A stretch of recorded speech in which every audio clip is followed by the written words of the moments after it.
We are learning new details in the UK poisoning case that dominated headlines and soured ties between the West and Russia. British authorities say they now have enough evidence to charge these two men in connection with the nerve agent attack on a Russian double agent and his daughter in Salsibury last March. Well, Prime Minister Theresa May also announced that these Novichok suspects are officers of the Russian military intelligence service. Well, our CNN's Phil Black joins us now from Salsibury, England, who has been covering this story from the start. And Phil, this was not some sort of rogue operation. Britain accusing Russia of a state-sanctioned attack. What are you learning now about how this happened? So, Lynda, the police have released, quite a deal of information today following this 6-month investigation through which they have studied passenger manifests on incoming commercial flights, trawled through hours of security camera video in London, at airports and here in Salisbury as well.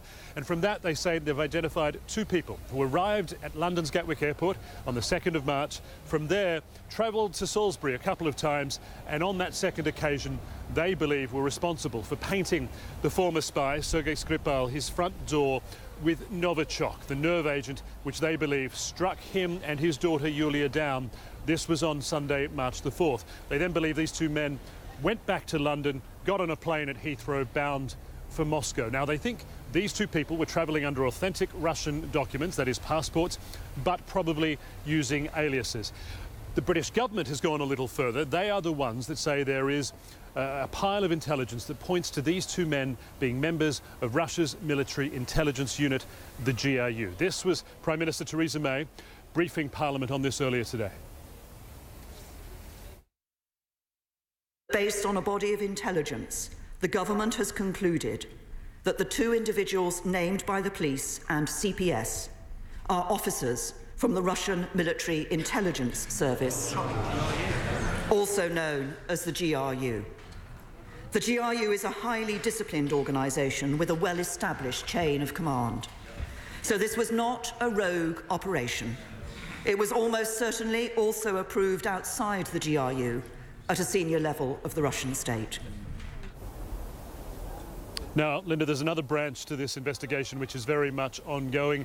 You may recall at the end of June, two local people here in the Salisbury area were struck down ill again with Novichok, or having been poisoned by Novichok. In this case, the police believe they found what they thought, these two people thought, was a fancy bottle of perfume. One woman, Dawn Sturgis, a 44-year-old mother of three, sprayed it on her wrist. She collapsed the same day. A week later, she died. Her partner, Charlie Rowley, also fell ill but recovered. Police believe that this bottle of perfume was simply a method of smuggling Novichok into the country, and they believe it's clearly the same, that it was brought here by these same people and part of the overall same plot to assassinate Sergei Skripal and his daughter. They are still investigating that because they have a real concern there in the sense that that little depository of Novichok wasn't found for months afterwards. They can't be sure that there isn't still more of that stuff lying around, posing an ongoing threat to this community, Lynda. Yeah, that's certainly a major concern, Phil. And the Brits have said that they do have enough evidence to charge these two suspects, but with no extradition treaty between Russia and Britain, an international arrest warrant, a European arrest warrant, has been issued. Is there any indication of where these suspects are right now? Well, the key blockage in terms of extradition is the Russian constitution. It bans the extradition of Russian citizens to third-party countries. If the British authorities are saying they know where these guys are, they're not revealing that just yet. I think the last that they believed that they'd seen of them was when they boarded that flight back to Moscow.